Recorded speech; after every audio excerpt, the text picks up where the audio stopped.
Meu nome é Eliane e no vídeo de hoje eu vou te explicar o que é anarquismo.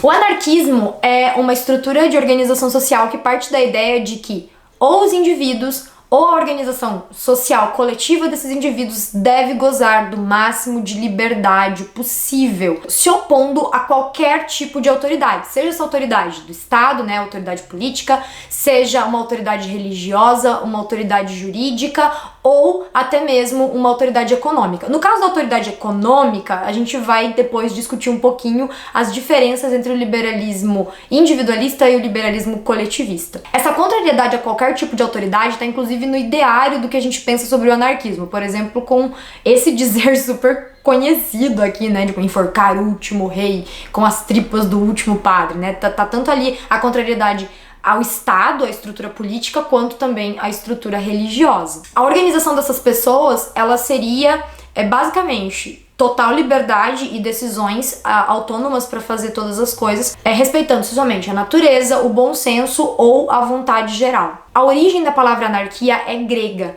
mas a gente só vai começar a falar de um anarquismo que se desenvolve como estrutura de pensamento entre a Revolução Francesa e a industrialização da Europa. Já um anarquismo na prática, realmente pensado a partir de um conjunto de teorias, dos primeiros escritos publicados e tudo mais, vão acontecer ali no século XIX. É no século XIX que a gente vai ter as primeiras estruturas de organização anarquista. Países como a Itália, por exemplo, vão ter estruturas anarquistas muito conhecidas, França, a Inglaterra, né, alguns dos países germânicos também.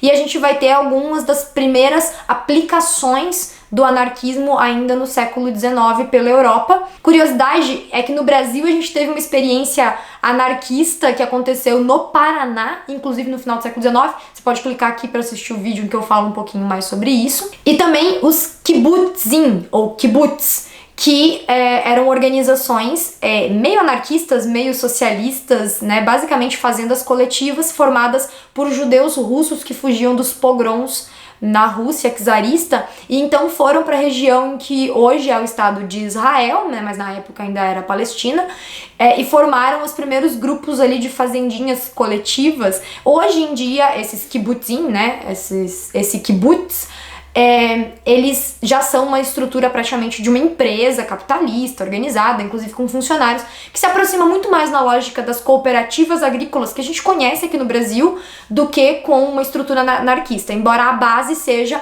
né, super inspirada num socialismo, anarquismo, ligado com o sionismo, mas que foi importante para a base cultural da formação daquilo que depois, inclusive, viria a ser o Estado de Israel. Um outro exemplo atual seriam as estruturas ligadas com a democracia direta e com decisões tomadas de maneira orgânica e horizontal, como é, por exemplo, a estrutura da organização dos curdos na região de Rojava, no norte da Síria, né, que acontece, inclusive, hoje. De novo, você pode clicar aqui e assistir naquele vídeo lá em que eu falo sobre a colônia Sicília, né, a experiência anarquista no Brasil. Eu também falo sobre os curdos de Rojava e um pouquinho sobre a estrutura de democracia direta que eles seguem. Tá? Outros exemplos de estruturas que seguem a linha de pensamento do anarquismo é a região ali de Liberland, que fica lá na Europa e que se autoproclamou um país liberal, né, dentro de uma lógica de anarcocapitalismo. Também é uma experiência bem pequenininha, né, uma região bem pequenininha,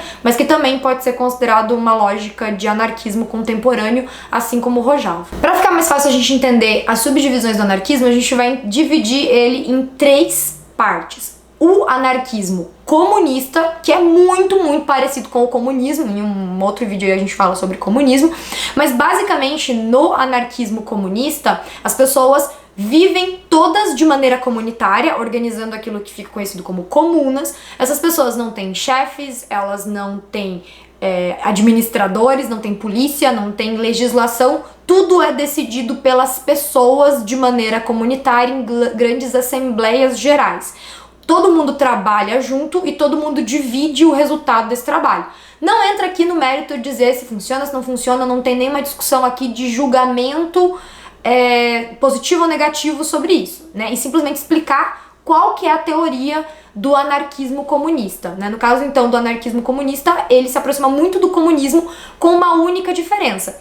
Diferente dos comunistas clássicos, né, marxistas, no anarquismo comunista não há necessidade de um processo de socialismo antes de chegar no comunismo. Para os comunistas anarquistas, não há necessidade de um período de socialismo entre o capitalismo e o comunismo. Para eles, tem que acontecer uma ruptura radical, tipo essa ruptura radical aqui, tipo botar bombas, destruir coisas. Vem pra rua pra fazer o certo. Não fazer o quê? Botar fogo em ônibus, quebrar as coisas. Então, toda vez que você ouvir uma pessoa aí falar que pra resolver a política do país tem que jogar uma bomba no Planalto, acredite, essa pessoa tem vários pensamentos anarquistas, tá? Mas basicamente isso, usa uma ruptura radical, reestabelece toda a estrutura da sociedade e vai direto pra uma estrutura de anarquismo comunista sem a necessidade de um período de partido único, administração socialista e tudo mais. A próxima subdivisão vai ser o anarquismo coletivista, que é o anarquismo pensado pelo Mikhail Bakunin, que é um dos principais nomes, né, um dos principais figuras do anarquismo ali do século XIX e um dos grandes críticos do socialismo. Inclusive algumas falas do Bakunin são usadas aí pelos críticos do socialismo, né? O Bakunin é uma figura da esquerda, mas um crítico ferrenho do Marx. Eles chegaram a ser amigos, mas depois acabaram brigando. A única diferença entre o anarquismo coletivista do anarquismo comunista é que no coletivismo, Bakunin dizia que as pessoas deveriam sim receber o resultado dos seus trabalhos de maneira individual. Ou seja, no coletivista não é todo mundo trabalha, todo mundo divide o resultado do trabalho. No coletivista, todo mundo vive junto numa mesma sociedade, sem autoridade.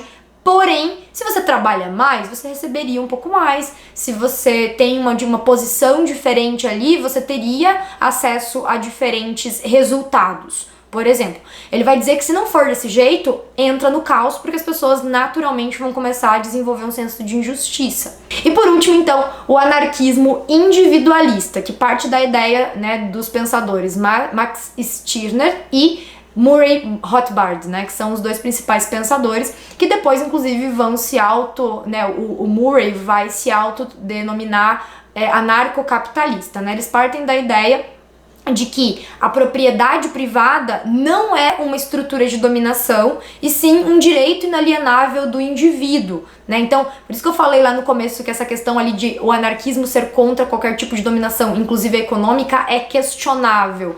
É questionável por essa linha de pensamento, que parte da ideia de que a economia não é uma estrutura de dominação, segundo a ideia desses teóricos.